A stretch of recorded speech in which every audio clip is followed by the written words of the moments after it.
Welcome to Deal Talk, a private equity podcast by Moonfair.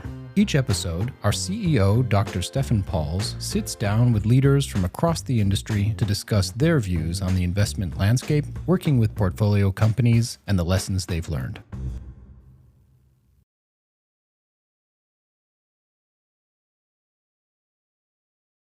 A very warm welcome from my end to Moonfair's Deal Talk episode today. My name is Stefan Pauls, and I am the founder and CEO of Moonfair.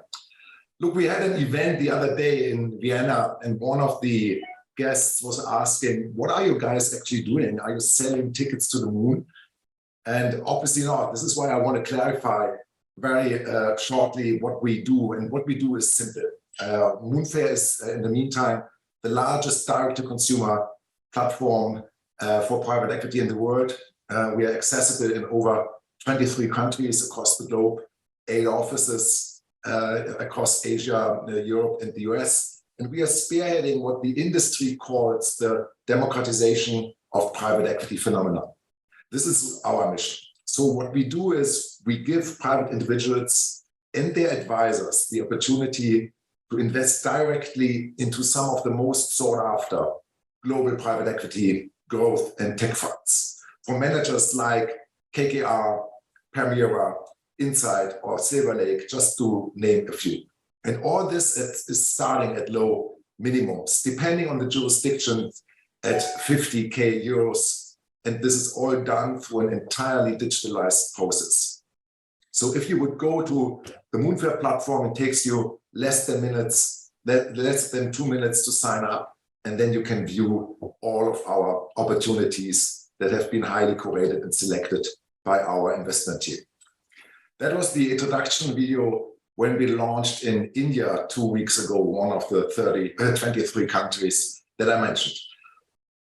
Today, I'm excited to welcoming Justin Von Simson as a guest for our Deal Talk. Not only Justin is an outstanding private equity investor, but also he is a personal friend of mine. Justin is a managing partner and a member of the HG Investment Committee, the Realization Committee, and a member of HG's board. Justin is also responsible for HG's Munich office. He joined HG in 2002, and he is currently a director of multiple portfolio companies, to name a few: Gen2, Mine Auto, or Caseware. He has led or co-led more than 25 investments since joining HG and is a very experienced deal maker. Prior to HG, Justin was employed by Goldman Sachs and Deloitte, and he holds a degree in economics and business administration from the University of Cologne. A very, very warm welcome, Justin. It's fantastic to have you here today. Thank you, Stefan. It's great to be here today on a Friday afternoon, and welcome everybody. It's a pleasure to be here.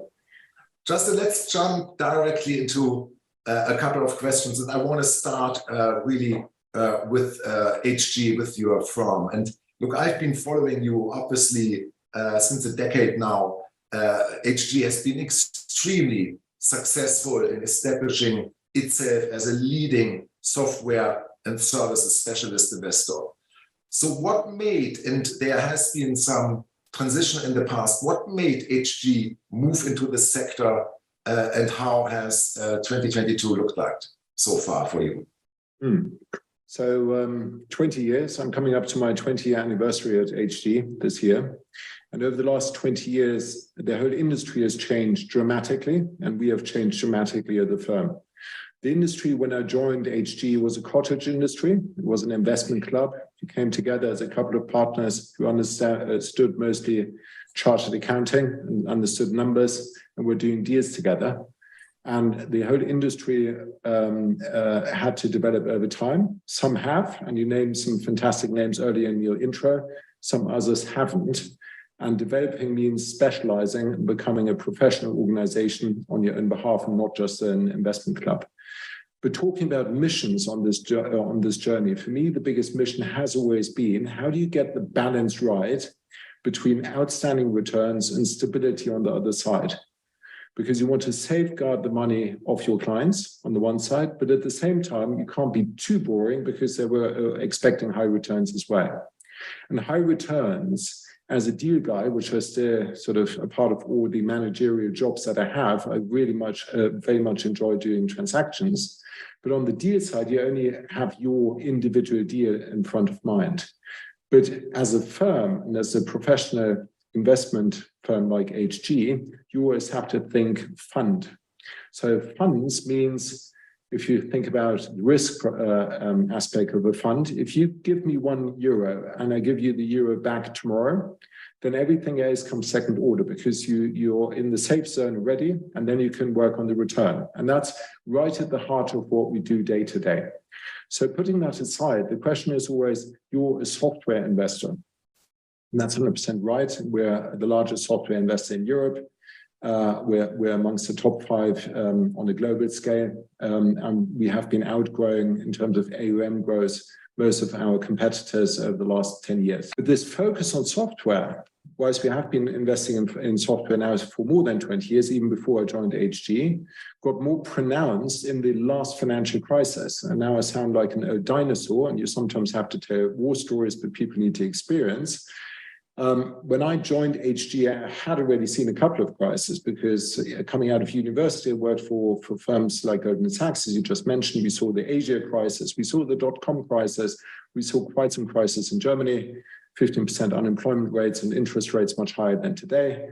We saw Lehman crisis, and now we've got a new crisis. So you learn from every crisis, and it sharpens your mind, and it makes you feel much more as an owner of trust of your clients, because a good client follows you through the crisis. But that also means you have to look after the money, and looking after the money is look for a business model. And I'm answering your question, which is as safe as houses on the one side, but gives you multiple avenues to develop companies from a very stable base and to create value for the company and for the investors. So where do you find these businesses which have these characteristics? And these characteristics are all around no external dependencies, be it from a macro side or be it from external factors like a big competitor coming in and eating your lunch, be it on the technology side, which sounds funny for a tech investor, but we don't invest in disruptive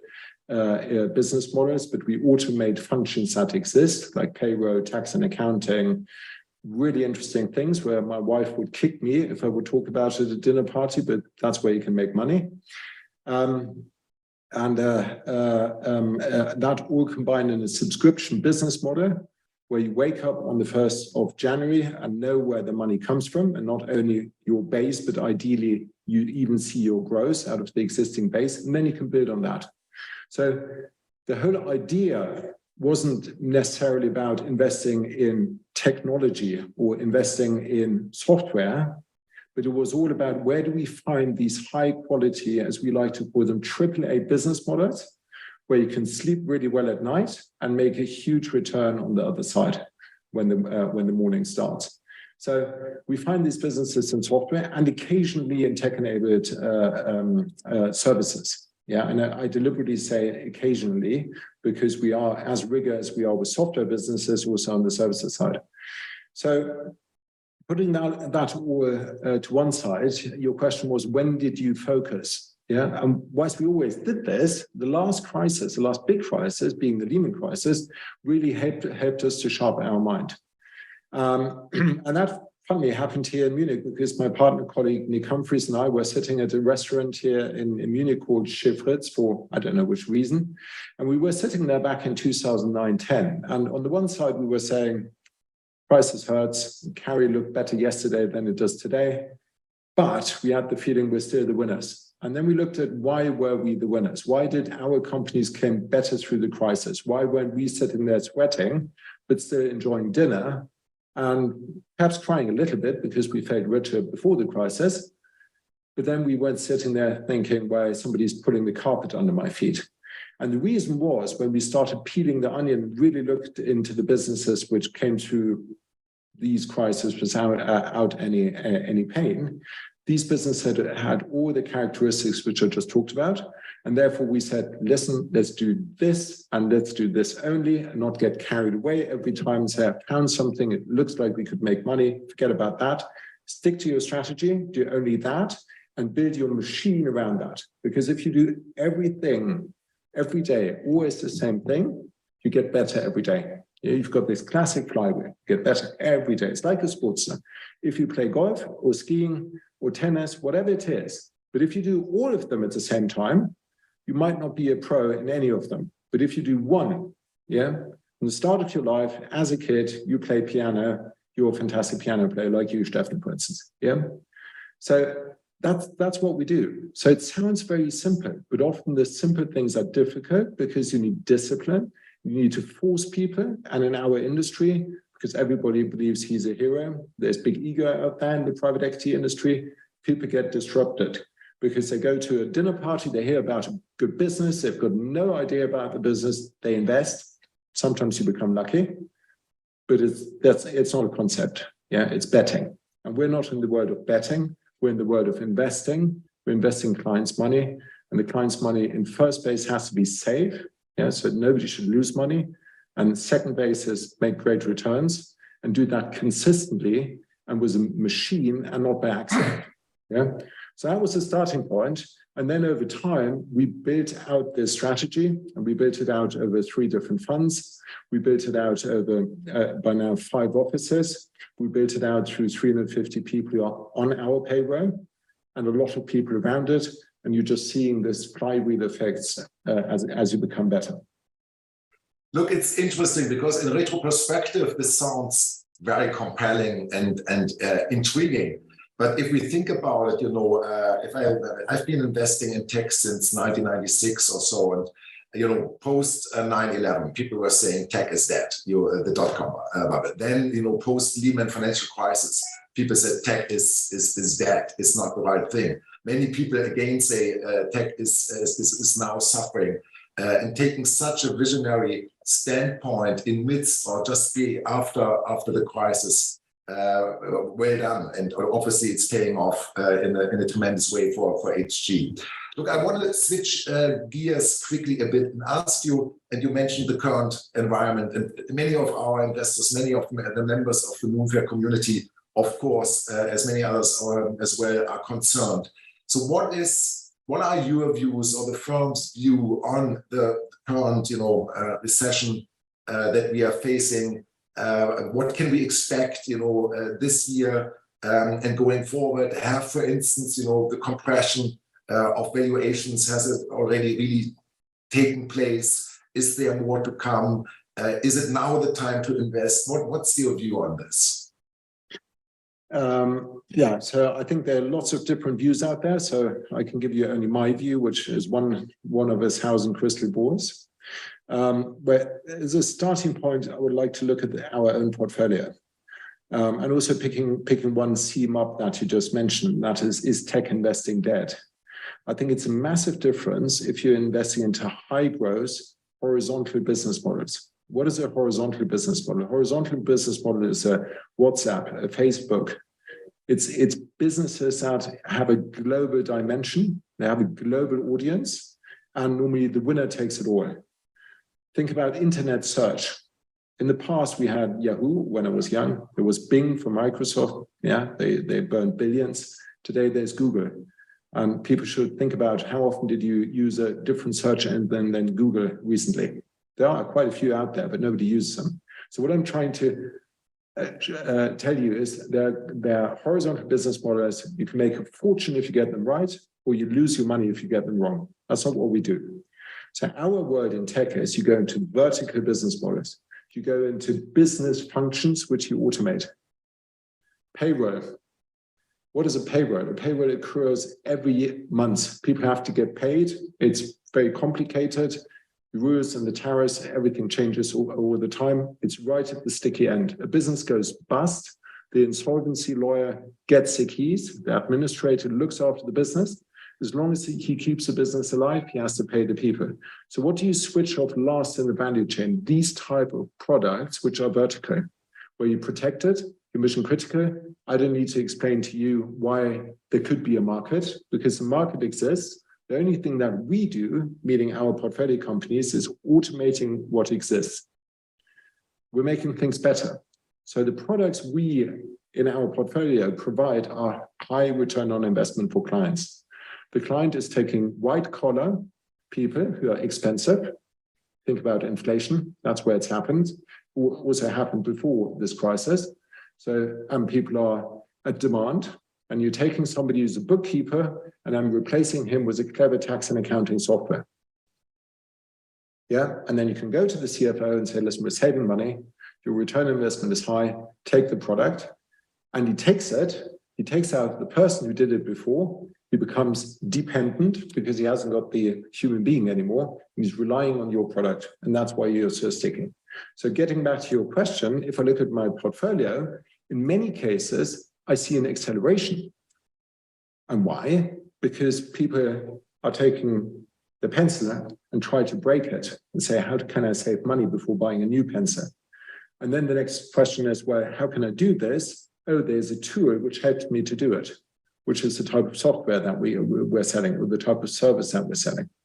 And that's a big, big difference than if you come and say, hey, I've got a loss-making business, it's growing 50%, it will rule the world, we will be the global dominating factor. I just have to be careful that nobody else comes with even cheaper money, which has been the rat race, which we've seen over the last couple of years, which in our view was just distracting a lot of our portfolio companies from what it was about. And sometimes even I got calls from colleagues saying, hey, we should do this loss-making growth business. And the discipline bit comes in and saying, no, we're not doing that. Yeah. I want to see businesses with often profit margins, EBIT margins, or even cash flow margins in the 50s, plus, not negative. Yeah. So that's a long answer to your question. But if I look at my portfolio, I'm feeling as good as before the crisis. If I look at my private life and everything that's happening on the world, I'm very scared because I do see a lot of factors which are really worrying. Would it be over tomorrow? I don't think so. I think it's here to last. I think there's a lot of things that we got wrong, we meaning as a community got wrong over the last 10 years, which partly also got accelerated through COVID, which are now coming crashing down, and the plane crashes will unfortunately, in my view at least, continue.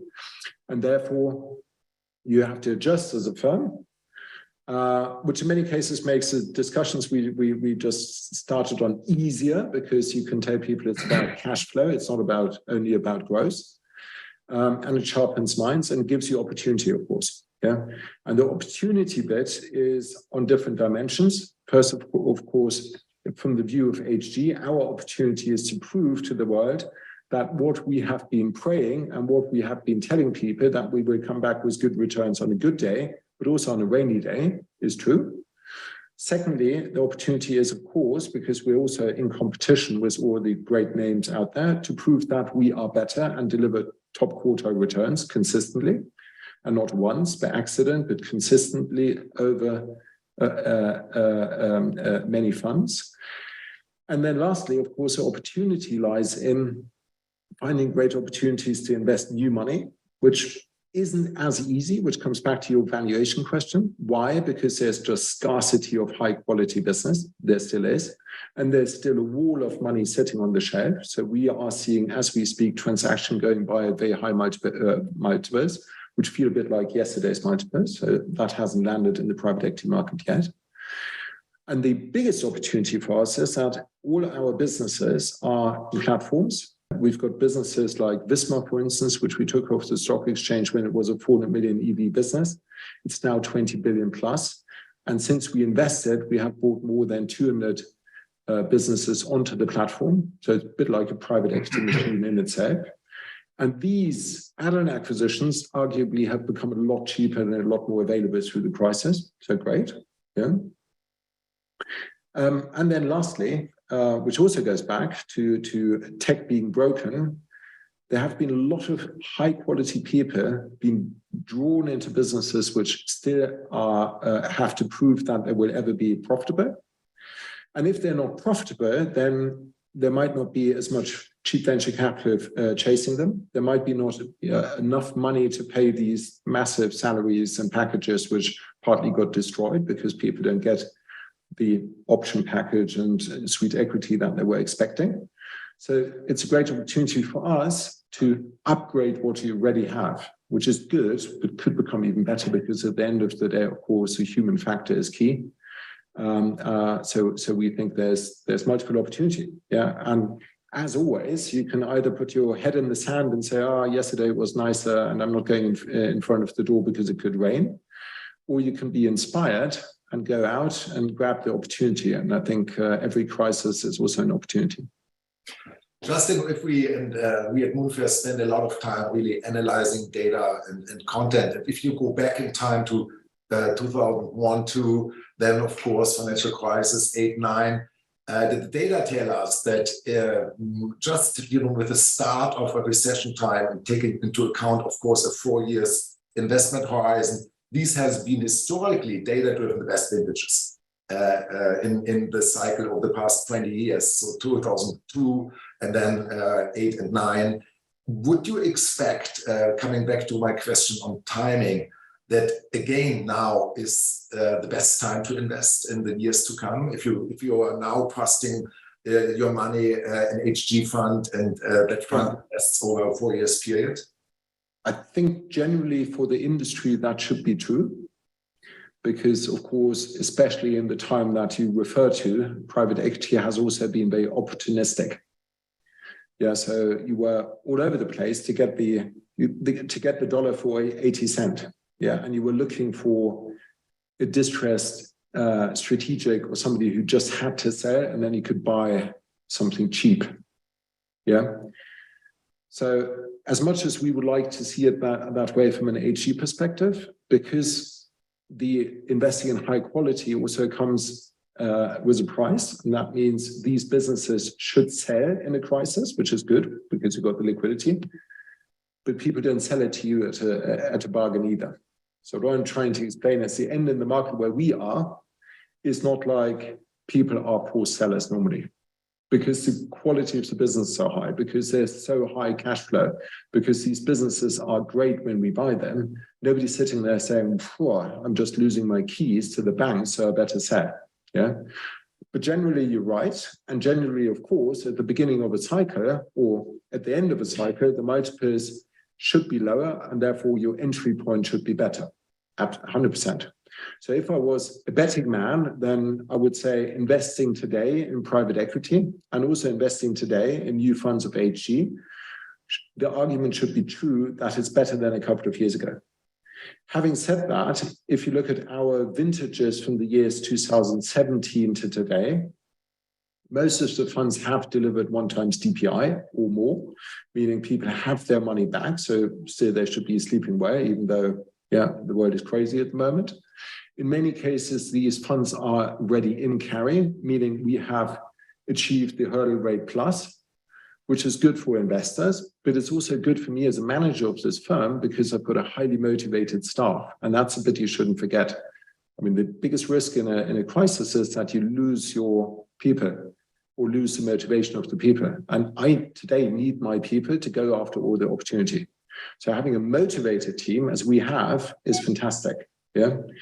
And then lastly, of course, if you should focus on the firms who don't have problems in their portfolio, because every problem in the portfolio absorbs a lot of time from senior people.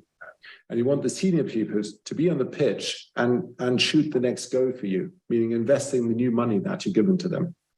You don't want to have your senior people looking after the dogs, which are underperforming. You have to change management. You have to cut costs. You have to negotiate with the banks. All of that you don't want, because that's a distraction.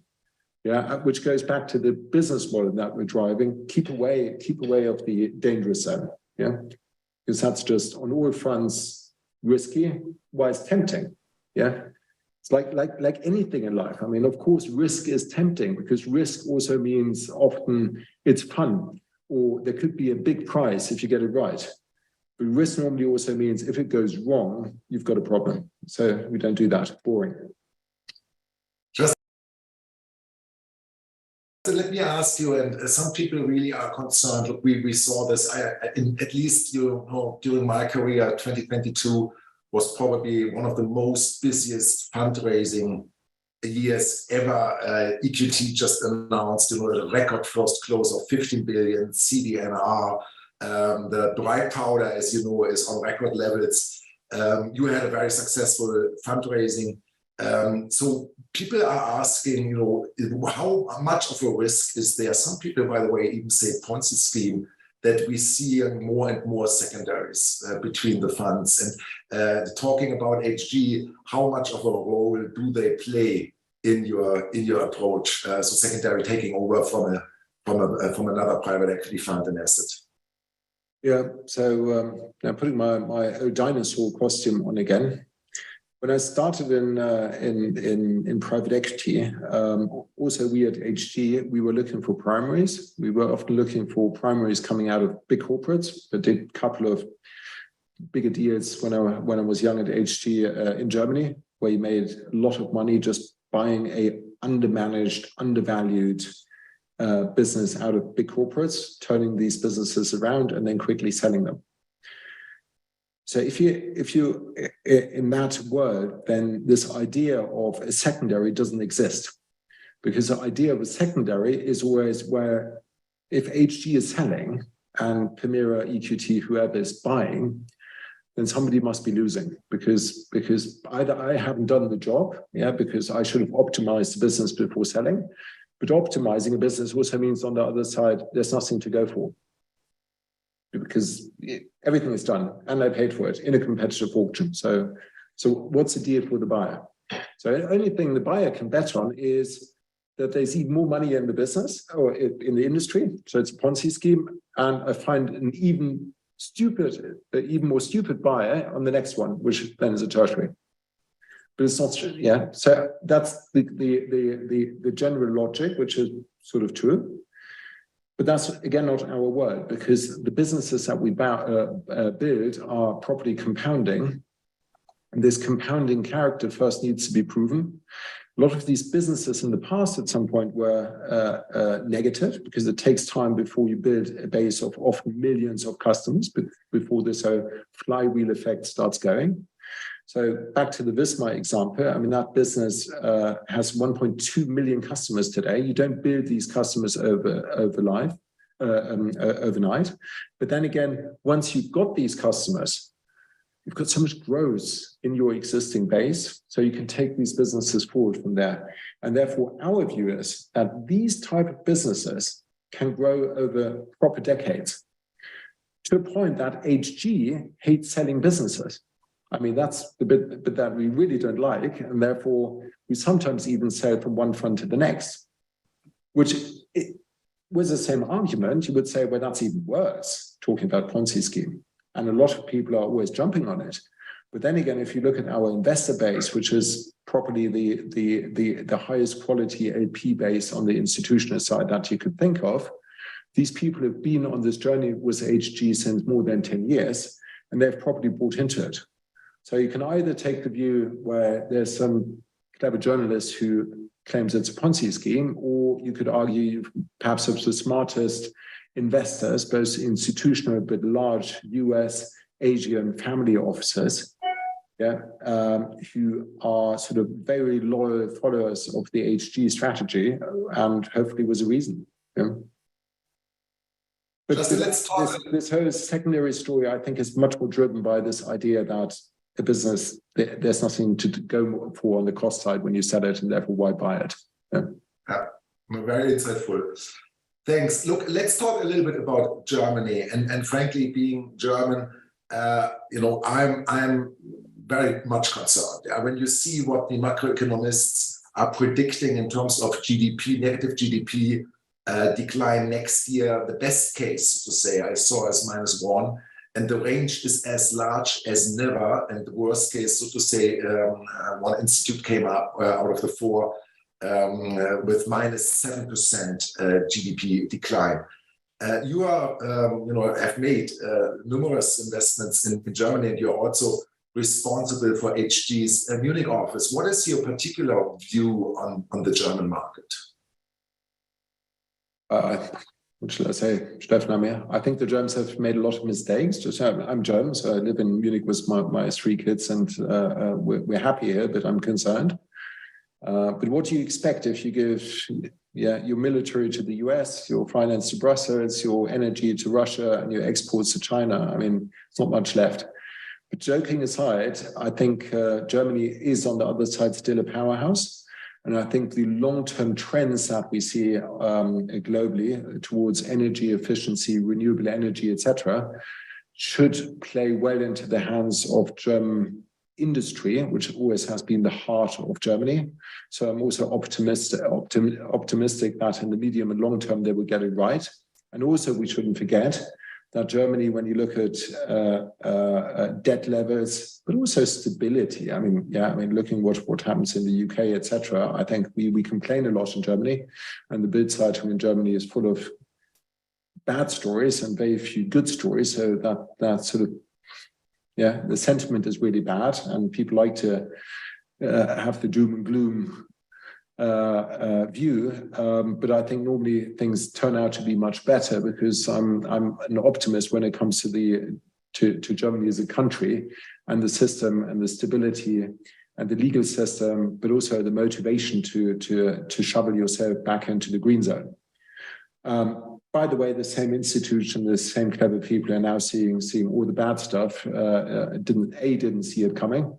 Was I always have the feeling, and pictures on the wall, and why is the picture on the wall? I don't know where it comes from, but it will come as it did in the past, the crisis. But also the question for me is always, if you think you're right with your analysis and your projections, then why don't you start a hedge fund business, but instead are sort of locked away in a dusty corner? So no, Justin, you mentioned, I think it's very hard to read, but you could also see quite a positive scenario going forward. But again, so if you ask me what does it mean for your investments, make sure that whatever scenario happens, your companies continue to grow.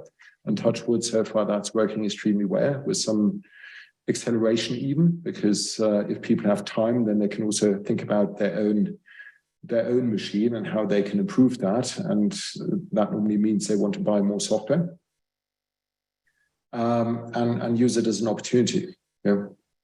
Look, you mentioned the high dependency, in particular of Germany, to other countries, and now in the frame of a new geopolitical landscape, of course, we have these broken global value chains, and the current crisis, as you know, as good as I do, is a supply crisis. It's not a demand crisis. So it's very different from post-financial crisis, where you could fix stuff, and also if you take COVID as a crisis, by central bank intervention and government spend. This is very, very different. So those broken value chains globally, and now talking about Germany, they have to be reconstructed, whether it's in energy, whether it's in healthcare, in order to lead to insourcing. Some people even say it will stop, at least slow down globalization, because countries do more stuff themselves. Is there any opportunity is this one of your investment themes from a software perspective, where you say, wow, this reshuffling is offering a lot of new opportunities that have not been out there a year or 2 years ago? Sure. I mean, everything that makes life more complex should be good for software and data. And then if you think about backbone software, which sort of tax and accounting, payroll, transport and logistics, etc., is, you're right at the heart of where things actually happen. Often these businesses in the past, because they were there first, because we shouldn't forget that the areas that we cover were the areas where people went first with software. So if you think about SAP and Oracle and the big names in software, Microsoft, then they went first into the office of the CFO to optimize processes. But often these first movers are also sitting on legacy systems. It's like the car industry. Daimler didn't come up and was the first electric vehicle, needed Tesla to come in. Because Daimler was just stuck in the old world. And it's a bit the same in the software world, because big established players, because they were sitting on a really rich and nice business, like the SAP sort of world, it's very hard to move them into the new world. And the new world isn't something really exciting. It's first of all, a technology with cloud and SaaS. But the SaaS means that people don't buy a license, but they're paying you like a newspaper on a monthly basis to use your service, which in many cases is a stripped-down service. So you don't get the package with the bells and whistles, but everybody gets pretty much the same product, which you can then scale dramatically.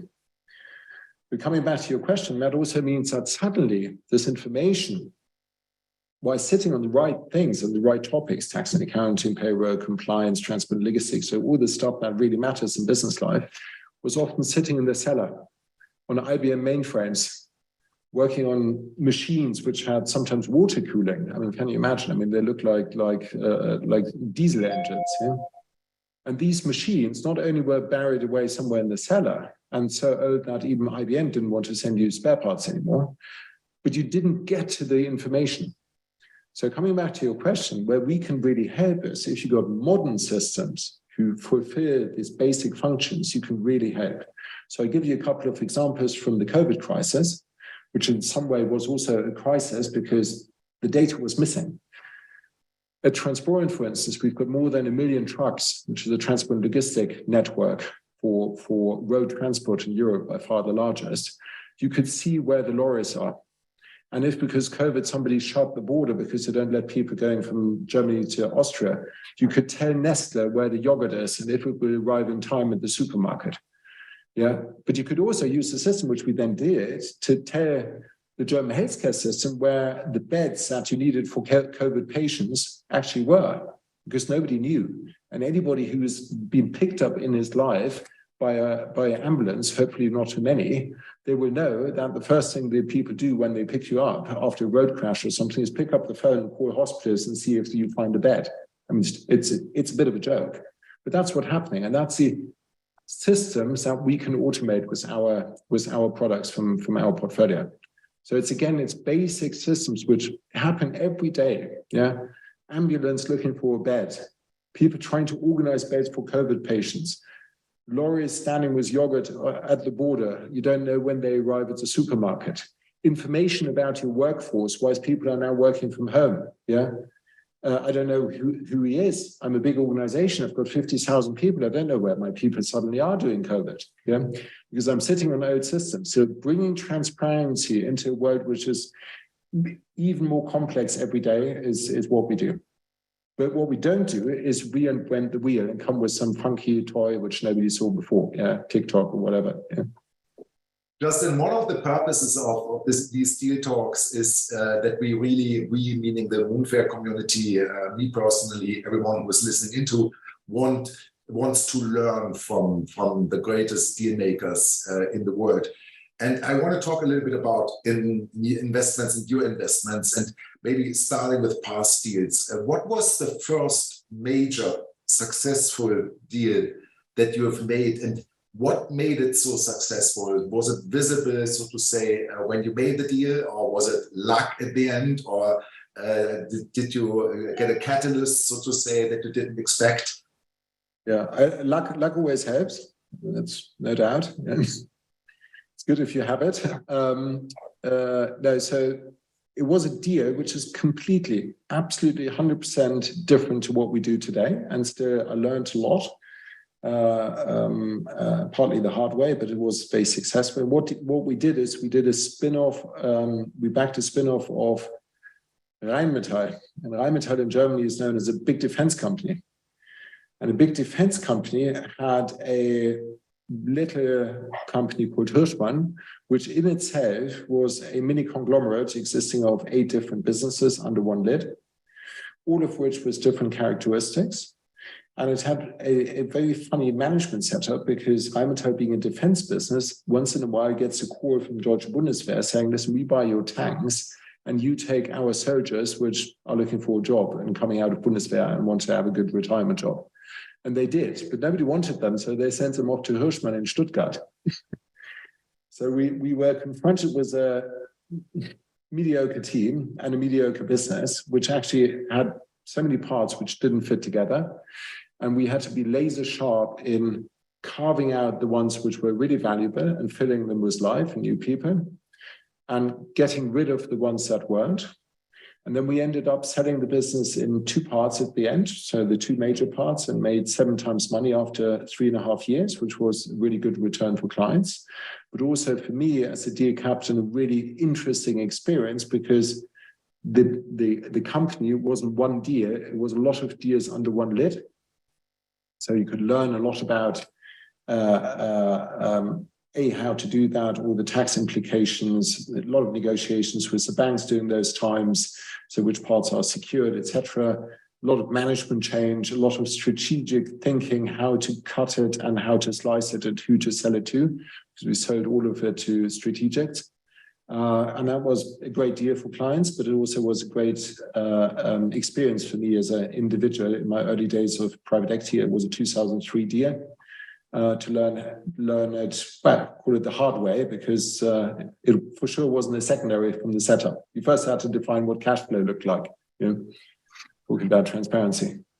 There's a famous quote from the co-founder of Blackstone, and probably you know it, Stephen Schwartzman. He was asked in an FT interview what makes Blackstone so successful, and his answer was pretty bold, but he said, look, we do see things that others don't see. That was his answer. So when you go back now to, not every deal, of course, plays out the way you wanted. Are there any mistakes you've made and insights out of those mistakes that you can share with the audience, to avoid this deal being done the next time, so to say? What are lessons learned in terms of? Generally, we always make mistakes. Of course, we do. Yeah. Ideally, you don't make the same mistake twice, and ideally, you don't make too many mistakes. Yeah. The biggest mistakes we normally do is that we aren't fast enough when it comes to pushing through change. Because, of course, we're also nice people, which is also partly the brand that we have as HG. So people want to work with us, which is good. But on the other side, you also give people quite a long grace time if things aren't working out. And if you overlay that with the type of businesses we back, you've got the time. Yeah. So if you back highly cyclical businesses, which can be sort of different 1 month later, which our business can't, just because it's a completely different business model, then you don't have the time. In our world, you normally have the time, and you've got good managers, but you might not have the absolute best managers. So making this management change is something where we for sure have made mistakes in the past, and we weren't rigorous, decisive enough, and fast enough. But that's part of the learning, of course, as an organization. Mistakes in terms of doing deals which then turned badly. I had one case which nearly derailed. It was a company called KVT based in Zurich. It was a high margin, sort of 40% EBITDA margin producer of C parts. That was when we were still investing into businesses, which was a real product. And a C part has, funnily, a lot of characteristics of what we see today, but was relying on a quite a cyclical industry, which was, not one, but sort of every industry which uses this part. It's called an expander. Time's too short to explain, but it's a tiny part which goes into all kinds of machinery and is super high margin and absolutely mission critical. So we liked all that. And we looked at it at the time and said, well, because you're in the truck industry and hydraulics and solar panels and car industry, and you're all over the place with your product. So yes, there will be cyclicality, but it's evenly spread globally, but also across so many industries that should be okay. It wasn't okay at all, because what happened was Lehman went bust. People stopped ordering, and they properly stopped ordering, not only because they didn't produce anything, but people had time. And people looked into their shelf and said, I've got a couple of expanders. So don't buy any new toilet paper because I've got toilet paper and I want to save money. And you had this classic bullwhip effect, and the market was very hot until Lehman people were storing products, which, by the way, people are doing now as well. Yeah, people are taking whatever they get because everybody has the view, I'm not getting what I need. So even installers in Munich start sort of storing cable in something instead of just ordering it. And then when people figure out that it's available, and there's no demand for my product, they totally stop. So what happened then was sales went from 3 million per week to 1 million. And not for 1 week, but it stayed 1 million. And we were operating with 7 times EBITDA debt, which went from 7 times EBITDA to 18 times EBITDA debt overnight. And I was sitting in Bahnhofstrasse in Zurich with the famous Swiss banks who'd put leverage to work and were panicking, and had to explain to them that we would roll up our sleeves and sort it out and get it right again. But therefore, they couldn't pull the covenants. And because business was so cash flow strong, they were okay with that. And they didn't want to manage themselves. So they said, okay, let's give it a try, nothing to lose. And then we did. And the banks got their money back 24 months later, all of it. And our investors got their money back as well. But it was written off to zero 3 months after investing. And Stefan, you knowing it from your experience at KKR, the statistics tell you that if a business gets written off to zero, the chance that it ever comes back are close to zero. Yeah. So that was, again, a war story and a story of the past, of course, but that sort of sharpens your investor mind. And of course, you learn a lot through cases that don't go well. Justin, thanks a ton for sharing. This is really insightful. Look, in times of crisis, there's no other time where leadership is needed more. And I want to talk a little bit about leadership. You're, of course, a leader of HG, but you are also observing many successful leaders, CEOs in your portfolio companies. Is there anything that you can share with us, what you have learned from them, any particular leader, who particularly interested and impressed you? When you observe their behavior, their reactions on crisis, the speed, whatever it is. Yeah. So funny, and I can tell you, I can give you a lot of names, but the ones that impressed me most is the ones that run extremely successful businesses, but wake up in the morning and try to keep their own organization in crisis mode. Always being in the front foot, waking up, and no matter how good it is, and no matter how successful they are, there's always the message to the troops to keep them alive and keep them really alert and keep them really on the front foot and driving it. And not driving it in terms of standing on the stage and giving huge pictures, we conquer the world, and sort of the Dreamforce in San Francisco type presentations, but instead going into the troops, being really close to the troops and making sure that everybody understands that you have to defend your competitive advantage every day in the week, no matter how successful you are. And that is even harder if you are in the type of businesses where we invest in, where you should, at the beginning of the year, not only see your revenue, you should see your revenue plus 15%. We always talk about net retention rate of NRR of 115.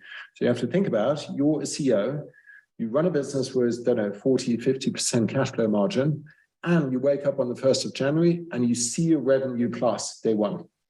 And still, you want to go into the shop on the 2nd of January and say, guys, yeah, the hangover from New Year's over. And now we start all over again and are really, really sharp and try to improve every day. And this improving is also important. And that's the next answer to your question, because this improving not only means having a great vision, but it's all about execution. So building a machine that is executing on a rigorous way every day in the week, those are the best private equity managers. And everything else follows from there. Yeah.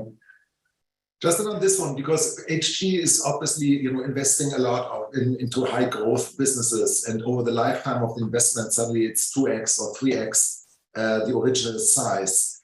How do you make sure? Are there any processes that you apply to make sure that your management teams are growing with the growth of the company? Yeah, because it's very different. First of all, Stefan, just to get that right, for us, growth is 20%. So on average, our portfolio grows, call it 20%. But do the simple math. If you grow top line 20% and you've got a 50% EBITDA margin, you grow bottom line 30%. So, and if you take that and you put a little bit of leverage on top, then you get to the returns that we would love to see. Yeah. But that doesn't mean that you still don't want to have an eye on it and continue growing 20%. And this 20% growth should be ideally in a business where you can, in brackets, play with it, because every marketing dollar that I invest has the following payback. Every new sales rep that I invest in, he's got this payback. So you can manipulate your growth according to where you are in the cycle, which is also important because you see the cost of goods sold, the cost of new revenue, vis-a-vis my profitability. So of course, in times like today, we're even more cautious to invest in growth, as long as we don't need to. Yeah. So assuming that you stay at the 20%, and you're taking a bit of a bet to invest in even more salespeople to get it to 25, vis-a-vis securing your profitability and your cash flow. We're currently more in the stage of the market where we're secure your cash flow and use your cash flow not only to pay back debt, but to go out and buy, which might be a better investment. So that's the general playbook, which we always play across our portfolio companies. And back to what I said right at the beginning, if you got one playbook, then you know how to play this playbook. Yeah. So and then back to your question, of course, businesses over time scale, and not everybody scales, which, by the way, is also true for our business at HG. Not every employee scales, not every partner scales. Yeah. Some people don't want to, some people just don't have the skills to do so. And that's true in business life as well. So we do actively change managers on that journey, of course. Yeah. But then again, it's also a big advantage if you've got 50 companies like we have, which all pretty much look the same, because you then know what good looks like. It's really hard to change a manager if everything is different. Yeah, you've got this industry and this industry and this business model and this industry. You've got growth, you've got restructuring, you've got all. I mean, I'm always wondering how people are so skillful that they can do all of that. My brain is surely too small to do that, and therefore we focus on one thing and try to be as good as possible. Yeah. Justin, allow me to ask you, and we are approaching the end of our session, a few personal questions. One of them is, what advice would you give your younger self? So when you think 20, 25 years back, Justin, at the age of 20, is there anything you would change? Anything you would advise yourself? Yeah, I tend to be a very impatient person, but I think if you come out of university, and I mean, that's now a long time ago, but still, I do remember that one was extremely impatient. Yeah. So I think it's this impatient leads to, I know how it goes. Why don't people let me to? And I think this experience bit shouldn't be underrated. I think experience, and like today, sort of having seen a lot of crisis, having seen a lot going on, having seen a lot of different situations, etc. I mean, you build on this experience throughout your life, which is hard to understand as a young person, but it's hugely valuable. So that's the number one advice. The number two advice, which goes a bit hand in hand, is this impatience can lead to people being very hoppy, as you say in English. So going here, going there, going that, backwards, forward. What do I actually want to do? I think it's very important, but it's very hard to say, this is what I really want to do. And the first question that people should ask themselves is, do I want to be a principal or do I want to be an agent?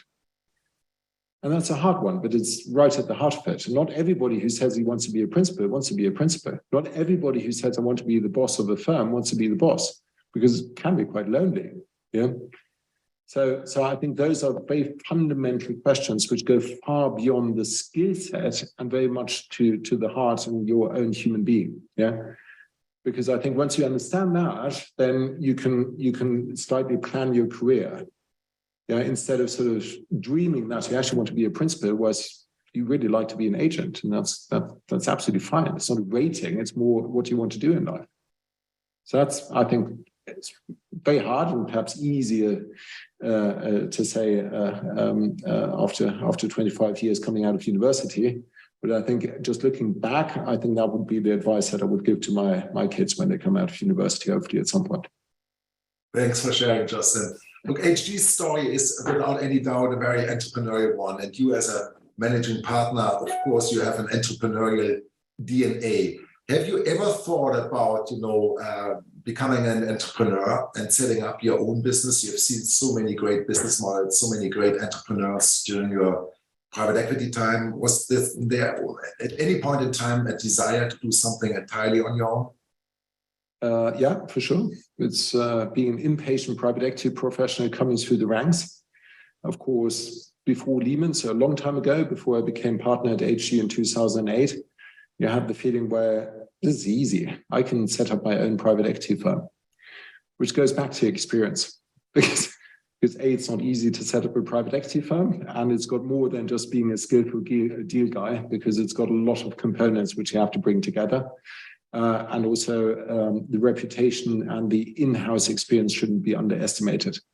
So I forgot about that idea, luckily, and stayed with a fantastic firm, being HG, and was lucky that people at some point said, listen, now we give you the responsibility to take this business to the next level. But at that time, being a youngster and being sort of ambitious, I always said, wow, I could do HG 2.0. Luckily, I didn't. But if you ask me, could you do anything else? And the answer would be clearly no, because I don't know anything else in private equity. When you think about the past 12 months, and let's take the war out of the equation, any surprises, anything that has surprised you that you absolutely didn't expect? Well, in first place is that people are so surprised. It took me, I mean, I couldn't tell you where the crisis came from, but we did expect a crisis to happen anytime soon. So I was surprised to hear from people that they were surprised. And I was surprised that people also had the feeling that, I mean, Ukraine is an accelerator for sure, but I think this whole COVID has damaged a lot of supply chains in a way that it just takes time to sweat out again. You know? It's a bit like stopping a nuclear plant and expecting it to run and hum smoothly the next day.